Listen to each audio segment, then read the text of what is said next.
Сайн мэцхан уу, та бүхэндээ энэ өдрийн мэндийг хүргэе. Цекрум эхлэхэд бэлэн боллоо.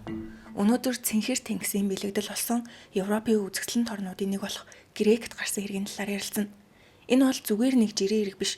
Грек улсыг бүхэлдэн доргиож тэр улсын хууль тогтоомж бодлогыг өөрчлөхөд хүргэсэн асар том нөлөө үзүүлсэн хэрэг.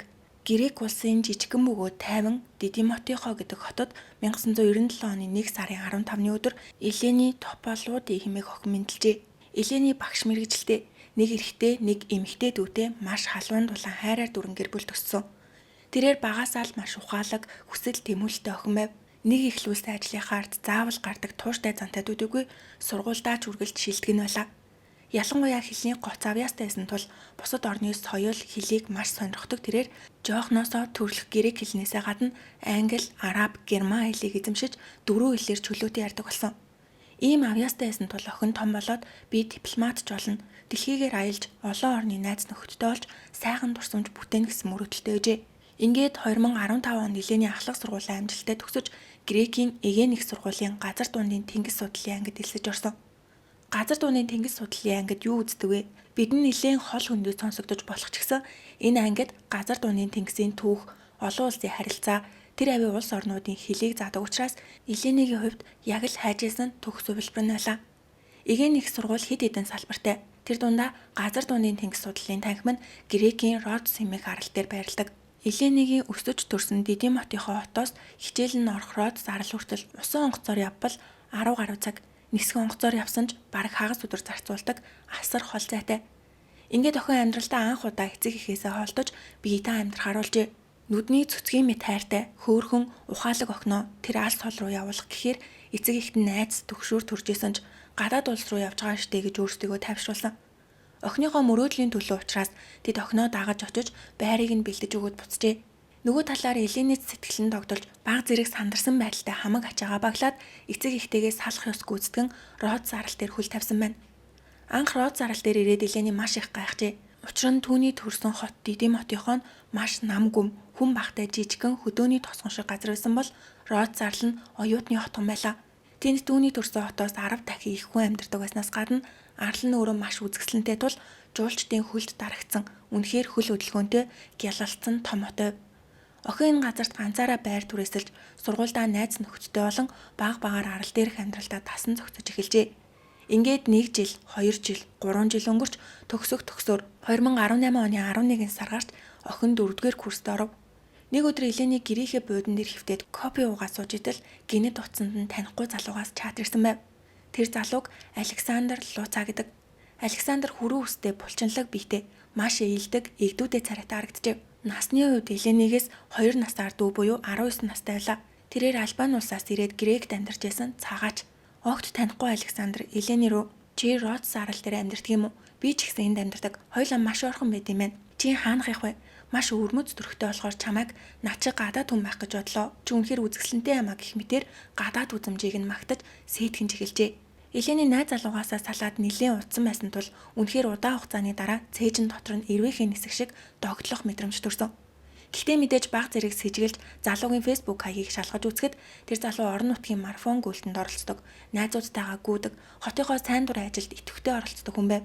Хэрвээ фэйсбүүк найзынхан тоо 0 эсвэл 2-5 байсан бол сонин санагдах байсан ч түүний зурагнуудад лайк дарсан найзууд нь маш олон байсан тул зүгээр л жирийн эрүүл хүн байна гэсэн сэтгэл төржээ. Тиймээс аюултай хүн биш байх гэж бодсон. Тэд фэйсбүүкээр бичлэлцээр нэг арал дээр байдаг юм чи уулзаж үзтгэгээд Александр Элени хоёр анх удаа уулзгаар тохиролцжээ. Үнэн дээр энэ болзоонд явах нь Эленигийн хувьд маш том зориг шаардсан алхам байлаа. Учир нь яг 1 жилийн өмнө Элени бэлгийн хүчирхийлэлд өртөжсэн. 2017 оны 11 сард найзуудтайгаа клуб орж бүжгэлж гад нэг залуутай танилцсаж биедээ таалагдсан тул залуу Эленийг гэртээ урьж үргэлжлүүлэхийг хүссэн байна. Ингээд залуугийн гэрт очтол тэнд огт танихгүй өөр 2 залуу байсан. Эленийг урьсан эрэхтэй зүгээрээ манай найзууд байгаа ингээд танилцуулсан. Бүгд үе тэнгийн залуусайсан тул охин тэгсгийгээд өнгөрч тэдний өгсөн ундааг ямар ч сэжиггүйгээр уутал уусан хариудаа ухаалтаж юу ч санахгүй болсон байна. Тэгээд ухаангүй ах оронд нь 3 залуу Эленийг бүлэглэн хүчирхийлжээ. Энэ эргээс хойш гэмт хэрэгтнүүдийн нэг нь Эленигийн фэйсбүүк рүү холбоо барьж "Чи тэр өдрийг санаж байгаа үстэй би бүх зүйлийг бичлэг болгоод хадгалчихсан байгаа. Хэрвээ чи цагдаад мэдэгдвэл энэ бичлэгийг чинь захин орчинд цацгуулна" гэж зүрдүүлжээ. Ийм нөхцөлд маш олон эмэгтэйчүүд айсандаа зориг гаргаж чаддаггүй. Гэвч Елений үнэхээр зөрөгтэй байлаа. Тэрээр үгүй ээ, би ингээд дугаан өнгөрөх юм бол энэ овшнууд өөр өчнөө олон охин дээр ийм заваа үйлчлээ давтах болно. Дахиж өөр хохирогч гаргаж болохгүй гэж шийдээд орон нутгийн цагдаагийн газарт очиж гомдол гаргасан. Тэрээр би ийм хэрэгт өртсөн. Тэр залуусын хэн болох царай төрхийг нь бүгдийг нь мэднэ. Одоо бүр фэйсбүүкээр ингэж зүрдүүлж байна. Надад туслаач гэж цагдаагийн газар очсон. Хэрвээ эрүүл саруулах ухаантай цагдаа байсан бол бүх мэдээллийг нь аваад шууд мөрдлөг эхлүүлэх ёстой байтал Род Зарлын цагдаа нар хэрэг гараад аль хэдийн 7 онцсон байна. Яагаад шууд ирээгүй юм бэ? Чи өөрөө тэр залуугийн гэрлүү явсан юм штэ. Тэгээд ч чамтай хүчээр унтсан гэх тодорхой баримт байхгүй болохоор зүгээр орхих гэжээ. Елений гайхаж юу гэсэн үг юм бэ? Намайг хүчрхийлсэн тэр залуусыг хурдан шалгаж өг гэхэд цагдаа нар чи өөрөө зөвшөөрөөгүй гэдэгтээ итгэлтэй байна уу гэх мэтээр асууж эцэст нь хэргийг бүртгэж аваагүй. Елений эцэг эхтэйгээ маш дотно байсан тул энэ тухайга хэлэхүү гэж бодсон ч төгсгöd бага хугацаа үлдсэн байсан болохоор ийм зүйл хэлэх юм бол аав ээж хоёр маань санаан зовно гэж бодоод нуухаар шийджээ. Тэгээд аав ээжтэй хэлхийн оронд зүгээр л сүүлийн үед сургуулийн амьдрал жоохон хэцүү байна. Хурдан төгсөөд энэ арлаас явмаар байна гэж ярьдаг болсон. Елений энэ эргээс хойш гадагшаа гарахаас айдаг болж маш хүнд цаг хугацааг тулсан. Азар найзууд нь түүнийг тайвшруулж хоол унд хийж өгч асарсаар урт хугацааны дараа охин аажмаар хуучин шигээ гэрэл цацруулсан цовоос зэрэглэн Елений олж эргэж ирж илаа. Яг тэр үед Александр гэх залуугаас фэйсбүүк чат ирсэн бөгөөд тэд 2018 оны 11 сарын 27-ны шөнийн 10 цагт анхны болцоогоо ихээр уулзжээ. Яагаад ийм орой шөнийн 10 цагт уулзж байгаа юм бол гэж гайхаж магадгүй. Гэтэл грекчүүд орой олон нэлээд оройтож иддэг заншилтай. Өмнөд Америк болон Европын зарим орнууд ер нь ийм байдаг гинэ. Елений тэр өдөр гэрээсээ гарахаас өмнө хамгийн дотн найз руугаа залгаж би өнөөдөр болцоотой нөгөө Александр гэдэг залуутай орой ол идэнэ гэж ярангаа нүрээ бодож өөрийгөө бэлтжээтэл утсан дугарч Александраас би ирчлээ гараад ирэх чад ирсэн. Ингээд охин хаалгаа нэгээд гартал Александр машинтайгаа ирсэн байх бөгөөд бодит төрхөн зурагнаасаа нэг их зөрөөгүй тул Елений таалагджээ. Тэр хоёр Европ маягаар хөнгөн мэдчлээд охин машины урт талын судалт суугаар хаалгыг нь татаж үзээд байрандаа таг гацсан. Учир нь түүний суух ёстой урт судалт огт танихгүй нэг эрэгтэй суужилаа. Елений сандарч энэ юу вэ хэн бэ гэж асуухад Александр юу ч болоогүй мэт тайвнаар мэдлээрээ манай найз Манолис гэдэг. Анхны болцоондоо бүр хэлгүүгээр найзаагаа дагуулж ирэх юм хэрвээ. Елений дотроо юу болоод байна гэж гайхчихтал Александр уучлаарай. Тэр миний хамгийн сайн найз байгаамаа. Чамайг авахар эрэг замдаа гудамжинд Манолистай санамсаргүй тараад хаашаа явах гэж байгаа гэхээр нь чамтай кебаб идэх гэж гисэн чинь өлсөөд байна хамт явж болох уу гэхээр нь дагуулад ирлээ. Хамт явж болно үсттэй гэжээ. Өнөөх найз гих Манолис нь ч гэсэн сайн уу Елений чиний тухай маш их сонссон. Намайг Манолис гэдэг би хамт явж болох уу гэж маш найрсаг хандсан. Еленийд хачин санагдсан ч за зүгээрээ тэгтэг чи хэдэн настай ин гэхэд Манолис 21 настай гэдэг. Ингээд Елений машины арын судалт суугааруулж дотроо найзаагаа дагуулад ирснийг бодоход энэ залуу надтай тийм ноцтой романтик харилцаа үүсгэх бодлого байгаа мэн. Зүгээр найзуудтайгаа зугаалж ийн гэж бодоод орой олоо гоё идчихэд ирье гэж боджээ. Тэгээд тэд микроавтобус шиг томхон машинд сууж кебабны газар руу хөдлөв. Замд жоохон эвгүй байсан тул Елений яриа өдөж тэднийг яаж найзууд болсон талаар нь асуухад хамт кикбоксing дугуйланд явж гад найзсан гээд замд Манолис тасралтгүй өөрийгөө гайхуулж сайрхаж эхэлдэг. Елений энэ машин уг нь Александрих биш, минийх. Үнэн дээр манай аавих л та. Битгий санаа зовоорой. Би сонин хүн биш шүү. Би энэ арал дээр маш алдартай. Чи миний овгийг сонсцоогүй юу? Манай аавын нэрийг хайвал шууд гараад ирнэ. Зөвхөн энэ арал дээр л гэхэд манайх хид хідэн байшинтай. Чи тэр баячуудын нүрийг мэдгүй. Манай үндсэн байшин тэнд байдаг. Бас хид хідэн цуслангийн байшин байгаа. Найзуудтайгаа ийш тийшээ зугаалмаар байвал над руу яриарай. Надад таньдаг хүн олон байгаа. Манай гэр бүлийн ажилуулдаг ресторан дэлгүүрүүд зөндөөгээд гайхуулж өгдөг. Манолис Кукурасын гэр бүл Род Зарл дээр үл хөдлөх хөрөнгийн баячууд гэдгээр алдартай байжээ. Тийм болохоор Елений сүрхий баян айлын хүүхэд юм байна. Тэгээд ч ийм алдартай нөлөө бүхий айлын хүүхэд юм чинь надад ямар нэгэн муу зүйл хийхгүй байлгүй гэж бодоод тайвширсан. Удалгүй тэд кебабны газар ирлээ. Гэтэл Манолис гинэд та хоёр энэ кебабны газар ирэх гэжсэн юм уу? Амт нь гойч дотроо шуугантай толгоо өвтгөөд идэм аа. Миний хэлсэн туслангийн байшин энүүхэнд идэв.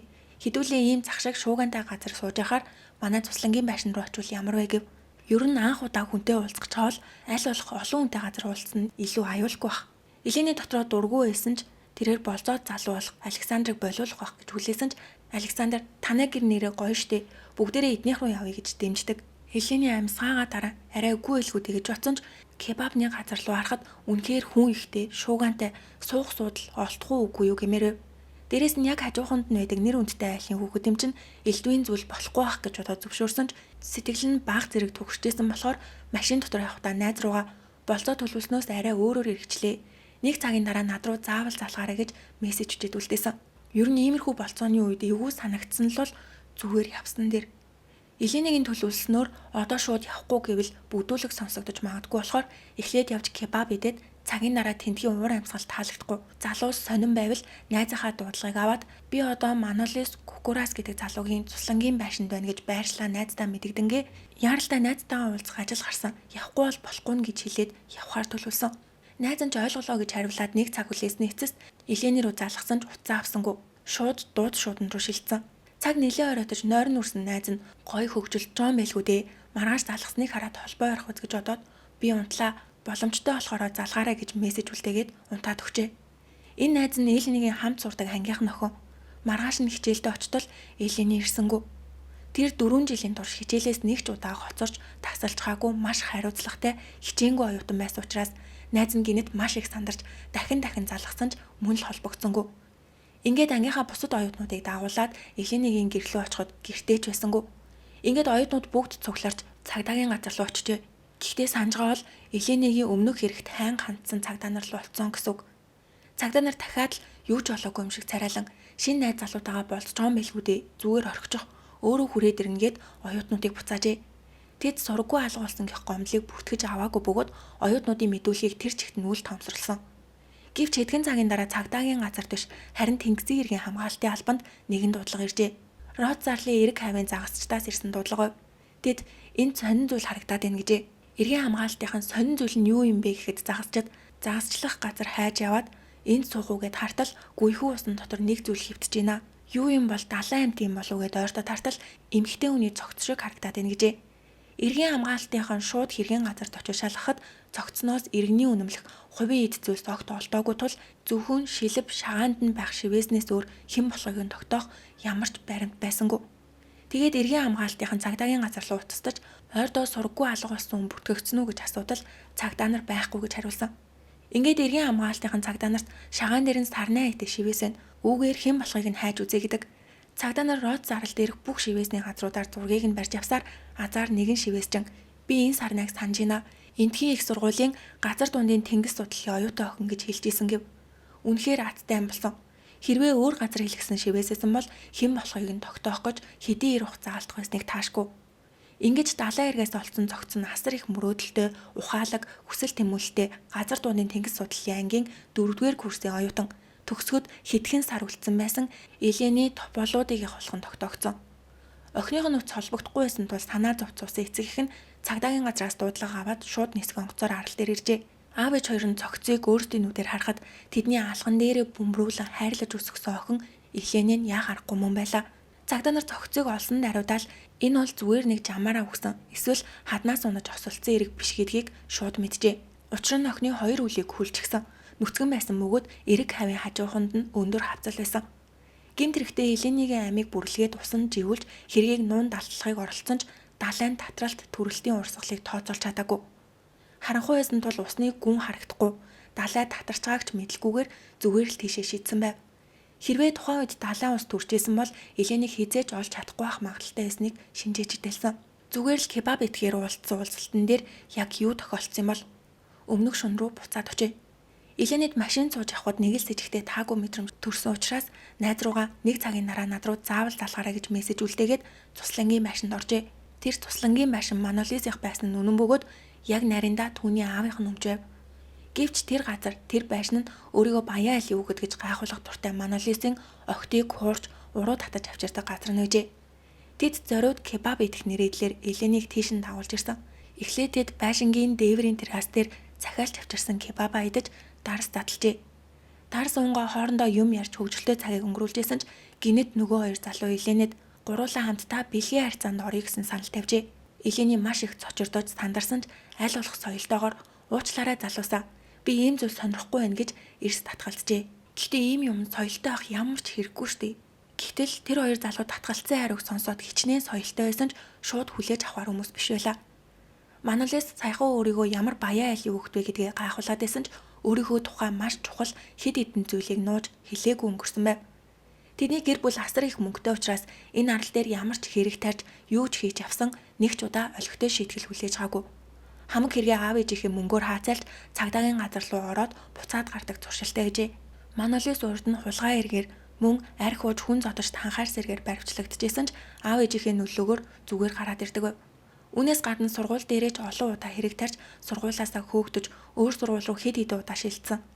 Буруу өсгсөн хүүхэд бухын үзүүнээс хатуу гэж үг байдаг та. Ийм гудамжны танхаа этгээдсэн Манолис Еленийг татгалзангууд шууд халааснасаа хутга гаргаж Александр харин Еленийг араас нь тас тэрвэрч барьж авчээ. Елений хамаг хүчээрээ зүхтахыг оролцсон ч кикбоксоор хичээлдэг хоёр залуугийн хүчийг охин яагаад ч дийлээгүй. Тэд Еленийг чирч гултран доод давхрын өрөөний агуулга шиг газар руу дагуулж оржээ. Тэнд маш заван гууд сэвтжсэн бөгөөд Елений тэнд ч гэсэн амиа хамгаалахын тулд эцсийн хүчээрээ тэмцсэн байна. Охин буулт хийлгүй үхэн хата эсэргүүцээдсэн тул өнөөх залуус түүнийг зэрлэгээр зодож эхэлсэн. Зодуур нь дэндүү ширүүн байснаас охин ухаан алдаж унаад нэлээд хугацааны дараа л арай гэж ухаоржээ. Гэмт хэрэгтнүүд өөрсдөө өссөн заван зүйлээ хийгээд арай тайвширсан байх үед Елений ухаан оронгуудаа шууд дахин цутгыг оролцжээ. Тэгээд хоёр залуу руу эргэж хараад асар их уур хилэн хорсолтойгоор би та нарыг зүгээр орхихгүй. Цагдаагийн газарт бүгдийг нь хэлж гомдол гаргах болно гэжээ. Еленийг ингэж хэлэх юм бол өнөөх залуу сайсандаа түүнийг явуулчих байх гэж бодсон ч бодит байдал эсэргээрээ эргэсэн. Манолис цагдаа гэдэг үгийг сонсоод галзууртлаа урлаж чи намайг хэн гэдгийг мэдхүү? Манай гэр бүл ямар нөлөөтэйг мэдхүү? Чам шиг нэг гуйлгачнаас болоод би дахиад цагдаагийн газраар явах ёстой юу? Чи бол хинч биш. Чамаас болоод манай гэр бүлийн нэр үнд унах болохоор зүгээр орхиж болохгүй мэд. Үхэх хэрэгтэйгээд Еленийг хэд хэдэн удаа хутгалж хоолойг нь боож хаалхыг заджээ. Тийм аимшигтай зүйл хийсэн ч Елений үгээгүй. Ингээд өрөөндөөс нь төмөр имдүг авч Еленийгийн толгой руу ямар ч өршөөлгүйгээр олон удаа хүчтэй зогхоход Еленийгийн гавлын яс цөмөрч толгойноос нь цус маш ихээр асгарч байсан ч охин ухаанаа алдалгүй зөвхөн амьдрах гэсэн сэтгэлийн тэнхээгээрээ намайг авраач одоо ч гэсэн хамаагүй намайг эмнэлэг түргээд өгөөч гэж уйлж гуйсан. Хэрвээ тэр үед охиныг эмнэлэг түргсэн бол магадгүй амьд байх байсан баг. Гэвч тэд эмнэлэг явахгүй оронд ухаан алдаж цусны гойцоор байсан Еленийг машиндаа суулгаад хэргийг бүр мөсөн нуухын тулд далайн эрэг дээрх хавцал руу тавьчихжээ. Толгойноос нь цус асгарч байсан Еленийг хавцлын ирмэг хүртэл чирч очоод далайн руу шийтгэж байхад охин тэр хоёр залуугийн нүд рүү ихцэлж хараад миний аав та нарыг заавал олно гэж хэлжээ. Шидэгдэх хүртлээр охин ухаантай байсан гэсэн үг. Хоёр мэдрэл муутай адгууснаас дор амтан хавцлын доор далайн байгаа юм чинь түлхчих юм бол урсаад хинч болохгүй гэж бодсон ч миний өмнө нь хэлсэнчлэн тухайн үед далайн ус татарсан маш гүйлхэн байсан учраас Елений бүрэн талд ороогүй. Хамгийн аимшигтай нь шүүх хэмнэлгийн задлан шинжилгээгээр Еленийгийн уушгинаас маш их хэмжээний ус олцсон байна. Өөрөөр хэлэх юм бол хавцлаас шидэгдснийхээ дараач Елений амьд байсан гэсэн үг. Тэр усан дотор амьсгалах гэж оролдох явцад хамар амаар нь ус тутгаж оржээ. Шүүх хэмнэлгийн шинжээчийн хэлснээр охин тухайн үед ухаантай байсан байх магадлалтай. Сэтгэл санаа ухаан нь бүрэн сэргээг байсан ч дэндүү зэрлэгээр зодуулж хавцлаас унснаас болоод бие нь дөрвөн мөч нь бүрэн мдээгүй болсон мэжээ. Ухаантай мөртлөө хөдөлж чадахгүй тэр хүүтэн гүйлхүү усан дотор маш удаан хугацаанд тарчилж амиа алдсан. Ингэж охины үхлийн үндсэн шалтгааныг усанд живсэн гэж тогтоожээ. Эхнээсээ Еленийгийн болцоо залуу байсан Александр цагдаад баривчлагдангуудаа маш урдан бүх хэрэгээ үлээсэн. Гэхдээ хэрэгээ үлээсэн гэхээсээ илүүтэй би зүгээр л хажууд нь байсан. Энэ бүх хэргийг төлөвлөж зохион байгуулсан үнэн нь Манолис гэж хэлээд хэргийн бүх нөхцөл байдлыг мэдүүлжээ. Нөгөө талаар Манолисыг баривчлах ажиллагаа Александр шиг амар байсангүй. Эхлээд Манолисыг баривчлахаар гэрт нь очиход аав нь байсан бөгөөд цагдаа нар хүүчээ хаана нэ гэхэд аав нь мэдхгүйгээд огт хамтарч ажиллахгүй. Цагдаа нар инքийн хүүч нь ашиггүй. Хамт байсан найз нь баривчлагдаад бүх бурууг Манолис руу чигэж гин. Хэрвээ хүүч нь өөрөө аав нэхгүй бол бид Александрын үгэнд итгэхээс өөр аргагүй болно гэж шахалт үзүүлснээцээс аав нь хүүгийнхээ нуугдчихсан газрыг зааж өгч Манолис баривчлагджээ. Баривчлагдсан Манолис эцсээ хүртэл би энэ хэрэгт огт хамааралгүй, юу ч мэдгүй гэж мэлцжээлээ. Анхнаасаа цагдаатай хамтарч ажилласан Александрын мэдүүлснээр Елений зодуулж машин руу зөөгдөж явахдаа ч намайг эмнэлэг түргээд өгөөч. Одоо ч хамаагүй эмнэлэг түргэж өгөх юм бол би хинт ч юу ч хэлэхгүй гэж гуйсан. Тиймээс Александр Манолист зүгээр түүнийг эмнэлгийн гадаа хайчаад ирээ гэхэд Манолис юу яриад байгаа юм бэ? Одоо нэгэнт өнгөрсөн. Айтайхан газар болоод хайчээ гэсэн байна. Ингээд Манолисоос болоод тэд аслагдсан хавцал руу явсан гинэ. 10 орчим метрийн өндөртэй хавцлаас Еленийг түлхэж унахчаад хоёулаа буцаж ирээд цуслангийн машингаа цэвэрлжээ. Цагдаа нар цуслангийн машинд очиж тэд хэргийг хэрхэн нуун дарагдуулсныг шалгахаар оцсон ч хэргийг уул мөрөө баллах гэж оролцсон уу үгүй юу гэж эргэлзмээр юуг нь ч олигтой цэвэрлээгүй байдал угтжээ. Яг л амьдралдаа нэг ч удаа гэрээ цэвэрлж үзээгүй хүүхдүүчиг. Цусыг нь арцсан боловч дэндүү хайн арцсан тул байшингийн өнцөг булан бүрт галтоогоо, коридор, угаалгыг рүү бүр таазан түртэл цусны мөр үлдсэн байв. Охиныг ямар аимшигтай зодсон болоод цус нь тааз хүртэл үсэрсэн байх вдэ. Хаана гудас, шал, машины тээжнээс хүртэл маш их хэмжээний цус илэрчээ. Төмөр эндүүгээр олон удаа зогсон гэсэндээ. Гэтэл эндүүний төмөр уул алгуулсан байв. Эндээс Еленигийн ДНА олдно гэж айгаад хаана ихтэй нуусан баг. Гэвч үлдсэн эсгүүдээс Александр Манолис нарын хурууныг маш их хэрэглэрсэн. Бүр цаашлаад цагдаа нарын эндүүний төмөр уулыг ч олсон байна. Хаанаас вэ гэвэл тэд Елениг алга болсныг хүмүүст мэддэхгүй байхын тулд охины хувцас, хувийн эд зүйлс, мөн ДНА нь үлдсэн байх магадлалтай эндүүний уулыг бүгдийг нь хавцлаас далай руу цуг шидсэн байв. Тэд эдгээр зүйлсийг далайн усанд дурсаад явна гэж бодсон ч тухайн өдөр нэлээд салхитай байсан болохоор эндүүний төмөр уул шууд унсан ч хөнгөн нэмгэн хувцснууд нь салхинд хийст усан дуналгүй хавцлын дунд ургасан хатсан бут сөөгнүүдэд тэглээд үлдсэн байжээ. Тэнд Еленигийн хувцас, иргэний үнэмлэх, эндүүний уул бүгд өлгөөтэй байлаа. Тэд өөрсдөө нотлох баримтаа устгах гэж оролцсон ч үнэндээ хавцлын хананд үзэсгэлэн гаргаа тавьцантай адил зүйл болсон байв. Хамгийн ачаалттай энэ төр туслангийн байшин хоосон байгаагүй. Манолисын эмээ тэр байшингийн яг доод давхарт амьдардаг байжээ. Цагдаа нар эмээгээс өчигдөр шөнө ямар нэгэн сонин чимээ сонсогдоогүй үзэх хэдэмээ мэдгүй хүүхдүүд шатаар өгсөх чимээ инээлдэх дуу зэрэг сонсогдсон. Өөр онцгой чимээ сонсоогүй болохоор зүгээр л унтаад өгсөн гэж мэдүүлжээ. Өмнө нь хэлсэнчлэн Манолис тэр байшинд охидыг зөндөө олон удаа дагуулж ирдэг байсан. Үүнтэй адил хэрэгүүд тэр байшинд хэд хэдэн удаа үйлдэгдэжсэнийг эмээ нь үнэхээр мэдээгүй байсан уу? Эсвэл өөрийн ач хүүгээ хамгаалахын тулд би юу ч мэдгүй чимээ гараагүй болохоор унтсан гэж хэлсэн үү? Энэ гэр бүлийн хүмүүс бүгд үнэхээр сонио. Алин модноосоо ол ундгүй гэдэг үг байдаг да. Энэ хэрэг тэдний хувьд анхных биш байх магадлалтай өөр нэг баримт нь Манолисоос гадна Александрыг цагдаа нар шалгаад үзтэл тэрээр урд нь 19 настай хөгжлийн бэрхшээлтэй эмэгтэйг хүчирхийлсэн эргээр баривчлагдчихсэн түүхтэй хүүхдээ. Тэгэхээр тэд ийм хэрэгээ ганц 2 удаа хийж байгаа хүмүүс биш. Цагдаа нар тэр хоёрын гар утсыг шалгаж үзээд бүр гайхсан. Александр хэрэг үйлцсэний яг маргааш нь Еленийг өгснийг мэдсээрэж фэйсбүүк рүү норж Еленигийн хаягийг өөр цагт 2 удаа сонирхож ухсан байв. Бүр тэр өдрөө өөр 4 эмэгтэй рүү мессеж өчөж чи үнэхээр игдүүтэй юм аа. Хаана амьддаг юм бэ? Чи ч гэсэн рот зарал дээр байд юм уу? Сайн уу өрхнөө? Чи гүүх дуртай юу? Би ч гэсэн дуртай гэх мэтээр сэтгэнсэн мессежнүүд илгээсэн байжээ. Харин Манолис Еленийг зодоод охин хэдэн цагийн турш ухаангүй хэвтэж байгаа хооронд өөрийн 2 цагийн үед заваан зүйлээ хийчээд порно үзчихсэн уул мөр олцсон. Тэгээд Александртай адилхан хэрэг үйлснийхээ яг маргааш нь фэйсбүүк орж танихгүй эмэгтэйчүүд рүү одоо хаана ганцаараа юу хоёулаа танилцах уу гэж тасралтгүй мессеж ütсэн байжээ. Хэрэг гарснаас хойш 7 хоногийн дараа буюу 12 сарын 5-ны өдөр тэднийг урьдчилан хорих газарт орсон. Ингээд 2020 оны 1 сарын 13-ны өдөр шүүх хурал эхэлжээ. Тэр хоёр навш хоёулаа Елений дотн харилцаанд орохыг өөрөө зөвшөөрч гуруулаа хийхийг анх санал болгосон. Бид уун тех бодолгүй байсан ч охин өөрөө хүсээд ахаар нь яа харахгүй зөвшөөрөөд хийжээтэл гинэт нөхцөл байдал ширүүст хяналтаас гарчихсан гэж утгагүй зүйл ярьдаг. Мөн дундуур нь би рүүгээ буруугаж ихэж энэ ингэсэн тэр тэгсэн гэж маргадаг. Александр Манолис намайг сүрдүүлсэн. Би зүгээр л Еленигийн гарыг нь барьж исэн. Охиныг зодсон, цогцыг хайсан үнэн нь бүгд Манолис. Хэрвээ надад ганцхан буруу байгаа бол Манолисыг зогсоож чадаагүй. Еленийг аварч чадаагүй мэл миний цорын ганц буруу ах гэдэг бол эсрэгээрээ Манолис үгүй ээ. Энэ бүхнийг Александр хийсэн. Би зүгээр л хажууд нь байсан. Бид гурав бүгдээрээ зөвшөөрөөд хөгжүүлдэжээтэл гинэт Елений Александрт чи яагаад ийм муу юм бэ? Манолис чамаас дээр юм байна гэж хэлснээс олж Александр уурлаж галзуурсандаа хажуудаа исэн эндүгээр Елений рүү дайрсан гэж зүтгэжээ. Харин тэдний өмгөөлөгч хүндэд шүүгчээ. Хохирогчийг олох үед хөхний даруулгатайгаа байсан.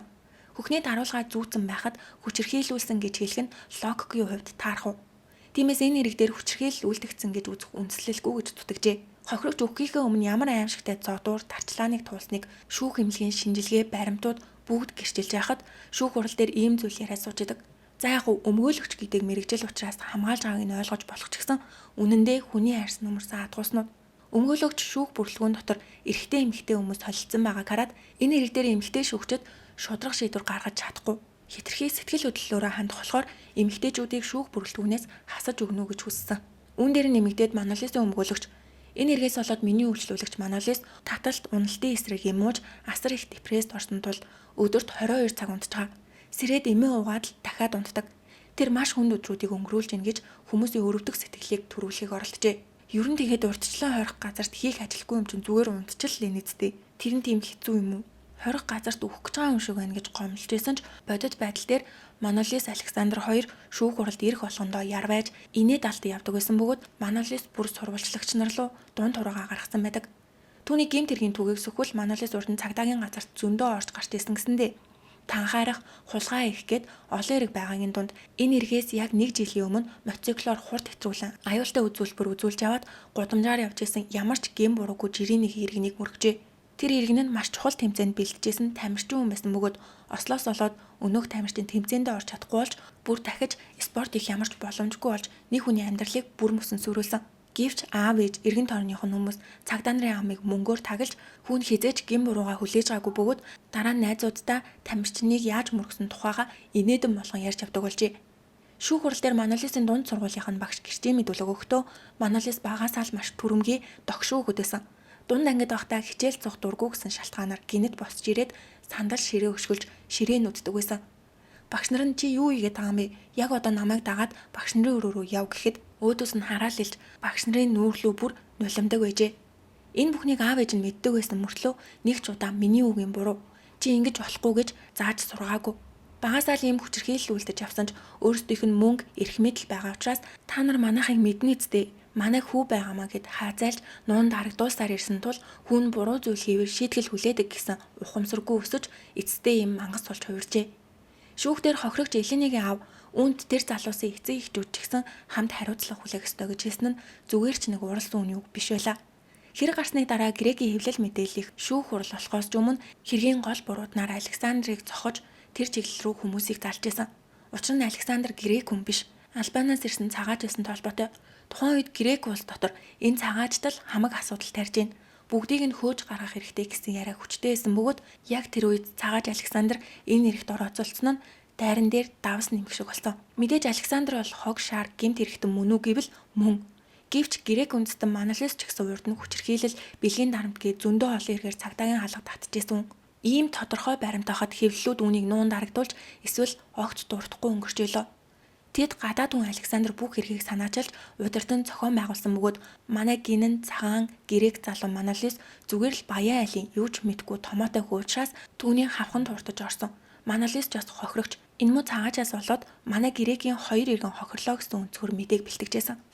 Ингээд болоогүй хэвлэл мэдээллийнхээ илүү сенсацтай зүйл гаргахын тулд энэ удаад хохирогч охин Елени рүү дайрч охины амссан тэр аимшигтэй зовлонг ховж эмэгтэйр ашиглаж эхэлжээ. Сонины гарчдаг тэр Еленийг хөнгөмсөг эмэгтэй найз залуу нь биш байхад ирчүүдтэй хаамаагүй амархан явдаг охин гэх мэтээр дүрсэлсэн нийтлэлүүд борооны дараах мөөх шиг хөврөв.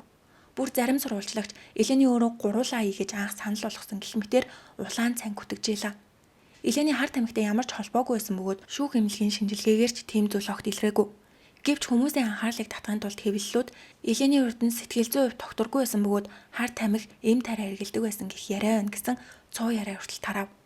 Энэ нь хохирогчийг 2 дахь удаага алжгаатай адилхан хэрэг байлаа. Еленигийн найзууд үүнд маш ихээр уурлаж Елени тийм охин биш гэж хохирогчийн ойр дотных нь нүртэл тайлбар хийхэд хүрчээ. Шүүх хурлын явцад илэрсэн өөр нэг цочртмоор баримт нь Елени энэ эргээс яг жилийн өмнө өөр 3 хүнд хүчирхийлүүлжсэн. Гэтэл Еленигийн талын өмгөөлөгч шалгаад үзтэл Александр Манолис 2 1 жилийн өмнөх 3 эрэгтний нэгийг таньдаг найзууд байсан нь тогтоогджээ. Тэгэхээр магадгүй Манолис Александр 2 Еленийг урд нь тийм эрэгт өртөжсэнийг мэдээд анханасаа төлөвлөгөөтэйгээр охинд ойрцсон биш үсттэй гихсэж гарч ирсэн байна. Ийм яриа гараад эхлэнгүүт Род Сарлын цагдаа нар ухаан орж дахин мөрдлөг эхлүүлжээ. Гэвч тэр явдал Еленийг амь өргөтгөөс 1 жилийн өмнө болсон бөгөөд одоо шүүх хурал болж байгаа нь 2020 он буюу 3 жил өнгөрцөн байлаа. Тэр залуусын утсыг хурааж аваа шалгасан ч хэтэрхий их хугацаа өнгөрсөн тул юу ч олдоогүй бөгөөд тэд утсаа шинээр сольсон ч байх магадaltaй. Ингээд тодорхой баримт олж чадаагүй. Энэ хэрэг 2020 онд болж байхад Грекийн нийгэмд хүчирхийллийг тийм ч хүнд ноцтой гэмт хэрэг гэж үздэггүй ур амьсгалтай байжээ. Хэрэг гарсан 2018 оны үед Грект хүчирхийллийн хэрэг үүсгэхийн тулд хохирогч эмэгтэй хэр зэрэг ширүү эсрэгүүдсэн бэ? Мөн гэмт хэрэгтэн хэр зэрэг хүнд хүч хэрэгэлсэн бэ гэдгийг заавал нотлох шаардлагатайсан. Өөрөөр хэлэх юм бол эмэгтэй хүн би дургүй байна гэд зөвшөөрөөгүй байсан ч би дээр нь хүнд сорив, хөхрөлт, тэмцэлцсэн бодит уул мөр үлдээг бол хэрэг үүсдэггүй байсан гэсэн үг. Та бүхэн Грек Ромын үлгэр домгийн шудраг осны дайрхийг мэдэх бах. 2 нүдээ боож, нэг гартаа жинлүүр, нэг гартаа хутга барьчихсан хуулийн өмнө хэнийг ч ялгахгүй шудраг шүүдэг гэдгийг бэлэгддэг дайрх юм байна.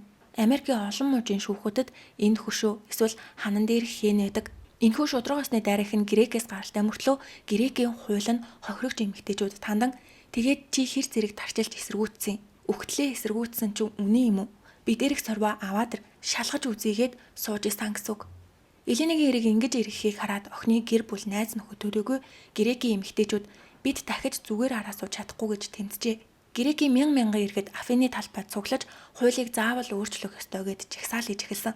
Шүүх хурал үргэлжлэх хугацаанд ч шүүхийн байрны гадаа олон хүмүүс цуглаж Еленагийн гэр бүлийг дэмжин жагсажээ. Үүнээс гадна хохирогчийг буруутгаж байгаа хэвлэл мэдээллийн эрсдлүүдийг хүчтэй шүүмжлэх дуу олооч нэгдсэн. Энэ үед грекийн нийгэмд анх удаа нэгэн шинэ нэр томьёо гарч ирсэн нь femicide. Femicide гэдэг үг урд нь грек хэлний үгийн сонд огт байдгүйжээ. Юу гэсэн үг вэ гэвэл товчхондоо зөвхөн эмэгтэй хүн гэдэг шалтгаанаар эмэгтэй хүний амийг бүрлэхийг хэлдэг. Энэ нь жирийн нэгэн аллагын эргээс арай өөр бөгөөд эрчүүдийн эмэгтэй хүнийг үзэх гажуудсан хандлага үзлээс үүдэлтэй аллах гэсэн үг юм байна. Жишээлх юм бол эмэгтэй хүн бол эрэгтэй хүний хяналтанд авах ёстой оршихуй гэх мэт шалтгаанаар татгалцсанд нь уурлаж бэлгийн хүчирхийлэл, гэр бүлийн хүчирхийллээс тайлаад амийг нь бүрлэхэх хүртэлх үйлдэлийг femicide гэж хэлдэг. Иргэдийн энэхүү хүчтэй эсэргүүцэл жагсаал цуглаан нь эцдээ грекийн хууль тогтоомжийг боддоор өөрчлөхөд хүргэсэн. 2019 оны 6 сард грекийн эрүүгийн хуулийн 36 дугаар зүйлд нэмэлт өөрчлөлт орж хүчирхийлэл заавал үйлдсэн байх ёстой гэх нөхцөлийг хассан байна. Үүний оронд зөвшөөрөлгүйгээр үйлдсэн бүхий л бэлгийн харилцааг хүчирхийлэл гэж үзэх бөгөөд үүнийг үйлдэхээр завцсан этгээдэд 10 хүртэлх жилийн хорих ял оноо нэмээ өөрчилжээ. Уг нь маш ойлгомжтой байх ёстой зүйл мэт боловч тухайн үеийн грекийн эмэгтэйчүүдийн хувьд энэ нь асар том хувьсгал агуу өөрчлөлт байсан. 2020 оны 5 сарын 15-ны өдөр шүүхийн эцсийн шийдвэр гарлаа. Шүүх бүрэлдэхүүн 100% саналаар хоёр залууг хоёулангийн гин буруутай гэж үзсэн. Александр Манолис хоёр хоёулаа хүн амны эргээр бүх насаараа орогдох ял сонссон бөгөөд үүн дээр нэмэгдээд бүлэглэн хүчирхийлсэн эргээр дахин 15 жилийн хорих ял авчээ. Мөн Манолисын аав, эмээ, Александрын эмэгтэй дүүнэр бүгд худал мэдүүлэг өгсөн эрх татагдсан. Учир нь тэд шүүх хурал үргэлжилсэн 2 жилийн хугацаанд хэвлэл мэдээлэл болон хүмүүсийг мөнгөөр худалдаж аван худал цуу яриа тарааж үннийг гуйуулахыг оролдож байсан. Мөн Манолис би сэтгцэн юм уужгаа сэтгэл зүйн хувьд маш хэцүү байна гэж ялан өнгөлөхийг оролцсон ч тэр нь бүгд худлаа байсан тул түүнд хурамч онш тавьж өгсөн сэтгцийн 2 жимжийг шүүхийн шалгалтанд оруулжээ. Шүүхийн шийдвэр гарсны дараа Еленагийн аав шүүгч тус бүрийн нэрийг дурдан үнэхээр их баярлаа гэж дахин хэлж нулимс туслуулахад тэнд байсан олон хүмүүс хамт уйлсан байдаг. Харин нөгөө талаар охины ээж шударгаас хараахан бүрэн тогтоогүй байна гэж хэлжээ. Учир нь грекийн хуулиар бүх насаараа хоригдох ял авсан ч 20 жилийн дараа хугацаанаас өмнө тэнсэн суллагдах хүсэлт гаргах эрхтэй болт юм байна. Мэдээж шалгалтаар ордог учраас шууд суллагдана гэсэн үг биш бөгөөд дээрээс нь 15 жилийн ял нэмэгдсэн ч гэсэн охин нь аль хэдийнэ хүссэн байхад тэр хоёр новш хэдэн 10 жилийн дараа жолов хорвоогийн гэрлийг хараад гараад ирнэ гэдэг эцэг эхийн хувьд нийгмийн хувьд хүлээн зөвшөөрөхөд бэрхцүүл. Тэгвэл гадуур ахта үргэлж хэрэг тарьж авсан тэр хоёр новш шоронд ороод засарсан болов. Манолис одоо ч шоронгийн уйгуудын өөдөөс эсэргүүцэж та нар намайг хэний хүү гэдгийг мэдэж гинүү? Манай аав хэн гэдгийг мэдхүү? Намайг шоронгоос гарахаар миний талаар муугаар ярьсан тэр хүмүүс ютуберууд бас дунд сургуулийн тэр багшийг бүгдийг нь олж устгана гэж сүрдүүлсэн тул шорон доторч хид удаа шийтгэл хүлээжээ. Ааваасаа өөр гайхуулах юмгүй арчаагүй амтан чинь. Харин Александрийн хувьд ноцтой эргээр шоронд орсон хүмүүс дотроо бусдад гадуурхагдаж зодуулдаг бичигдээгүй хууль байд юм байна. Грекийн нийгэмд Еленагийн хэрэг маш алдартай байсан тул Александр шоронд орсон даруйда бусад хоригдлуудын бай олж тэндээ зодуулж бүр бэлгийн хүчирхийлэлд өртсөн. Александр шоронд орохоос өмнө хохирогч эмэгтэйчүүдийн зургийг авч бичлэг хийж сүрдүүлдэг залуустай нийлдэг байсан бол түүний шоронд бусдад хүчирхийлүүлж байгаа бичлэгийг хэн нэгэн нууцаар хийж интернетэд тараасан байдаг. Үүнийг хэн яаж авч интернетэд тавьсныг мэдгүй ч ямар тааж тийм зүйл болжээ. Үүлийн үр эзнээ андуурдгүй гэдэг. Энэ эргээс хойш Грек зөвхөн хууль өөрчлөгдөө зогсохгүй нийгэмд ч асар том өөрчлөлтийн давлгаа үүссэн. Цагдаагийн газар болгоно гэр бүлийн хүчирхийлэл хариуцсан тусгай айлт шинээр байгуулагдчихжээ. Еленагийн хэргийн шийдвэр гарсны дараа буюу 2020-оос 24 оны хооронд Грект гэр бүлийн хүчирхийллийн дуудлага хэд дахин өссөн. Энэ нь 4 жилийн дотор хүчирхийлэл үлдэгчид олширсондоо биш. Урд нь байнгын дарамтанд байсан ч цагдаа нар тоохгүй гэж хайгаад хэлж чаддгүй байсан эмэгтэйчүүд тусгай хэлц байгуулагдаж нийгмийн хандлага өөрчлөгдөхөд сая өөрсдийгөө хамгаалж дуурч эхэлсэн байна. Шүүх хурлаас хойш Еленагийн эцэг их хохирогчдын гэр бүлийн уулзалт зэрэгт маш идэвхтэй оролцож байгаа. Ялангуяа аав нь миний охин Елений хавцлаа шидэтгэхээ өмнө хамгийн сүүлд миний аав та нарыг заавал олж чадна гэж хэлсэн байдаг. Тийм үгийг сонсчоод ямар эцэг их тайван амьдарч чадах вүлээ гэж хэлсэн байдаг. Тэд мөн иргэний журмаар нөхөн төлбөр нэхэмжилсэн бөгөөд 2025 онд болсон иргэний шүүхурлаас Еленагийн эцэг ихэд охиноо алдсан сэтгэл зүйн хохиролд зориулж гэмт хэрэгтнүүдээс 905 мянган евро олгох шийдвэр гаргажээ. Гэвч бодит байдал дээр шүүхийн шийдвэр гарсан ч гэмт хэрэгтэн нь мөнгөгүй, хөрөнгөгүй бол тэр мөнгийг аавна гэдэг хэцүү. Тиймээс эцэг эх нь бид энэ мөнгийг боддоор авч чадахгүй байж магадгүй ч хэрвээ авч чадах юм бол эмэгтэйчүүдийн амь насыг хохироохын эсрэг кампанид ажилд бүгдийг нь хандивлах болно гэж мэдгдсэн ч тэд одоо болтол мөнгө авч чадаагүй байгаа. Маналисын гэр бүл асар баян байхад яагаад нөхөн төлбөр авч чадаагүй мөл гэж гайхаж магадгүй. Гэтэл Грекийн хуулийн маш утгагүй нэг зүйл нь нөхөн төлбөр олгох шийдвэр нь баян айлын Маналист биш харин ядуу Албан цагаач Александрт л ганцаард нь үйлчлэхээр шийдвэр гарчээ. Шүүхийн бичиг баримтан дээр Маналисын тамга дутуу байсан гинэ.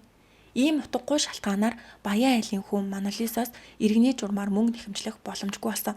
Ийм зүйл гэж юу ах вэ? Дахиж заргалдаж болно штэ гэж бодож болох ч гэсэн эцэг эх нь энэ бүх эрүүгийн болон иргэний шүүх хурлын зардлыг өөрсдийн хувийн мөнгнөөс гаргаж исэн тул аль хэдийнэ маш их мөнгө үрсэн. Тэгээд ч охиноо алдснаас хойш 2025 хүртэл бүтэн 7 жилийн турш тэмцэж ирсэн тул тэд одоо нас өндөр болж маш их туйлдсан. Дахин заргалсан тухай мэдээлэл байхгүй готход тэд дахиж шүүхэд хандаагүй ч Еленагийн сурч ийсэн Иен их сургуульд охиныхоо нэрэмжид тэтгэлэг бий болоход хамаг хүчээ зориулсаар байгаа. Харин хэрэгтнүүд болох Александр Маналис нар өнөөдрийн хүртэл Еленагийн гэр бүл найз нөхдөөс нэг ч удаа уучлалт гуйгаагүй бөгөөд гин буруугаа намжилсан дүр төрхийг нийгэмд ганц ч удаа харуулаагүй. Гэвч тэр хог шаарнууд ямар үйлдэл гарахаас үл хамааран өнөөдөр буюу 2026 оны хүртэл маш олон Грекийн ард түмэн Еленыг зүгээр нэг хохирогч биш харин Грекийн нийгэмд хаярах эмэгтэйчүүдийг үзен ядах үзэл, бэлгийн хүчирхийллийн хандлага, хууль эрх зүйн тогтолцоог хүртэл өөрчилж чадсан түүхэн эмэгтэй гэж дурсаар байна. Өнөөдрийн иргээр бүгдээрээ хүүхдээ эрхлүүлээд өмгөөлөд буруу зүйл хийгээд тахт нь ямар ч хариуцлага үүрүүлэхгүй яваад байвал ямар амар мангас болдгийг харлаа. Хоёрт ямар нэгэн танихгүй хүнтэй уулзах чавал эрэгтэй ч гэсэн эмэгтэй ч байсан хамаагүй эвгүй мэдрэмж төрсөн л бол тэр газраас явах нь хамгийн зөв сонголт байдаг юм а гэдгийг маш сайн ойлгосон баг. Ямар ч тач өнөөдрийн ирэг маань энэ үрээд дууслаа. Цугтаа лайк болон subscribe дарахаа бити мартаарай. Дараагийн бичлэгээр уулзтлаа. Түр баяртай.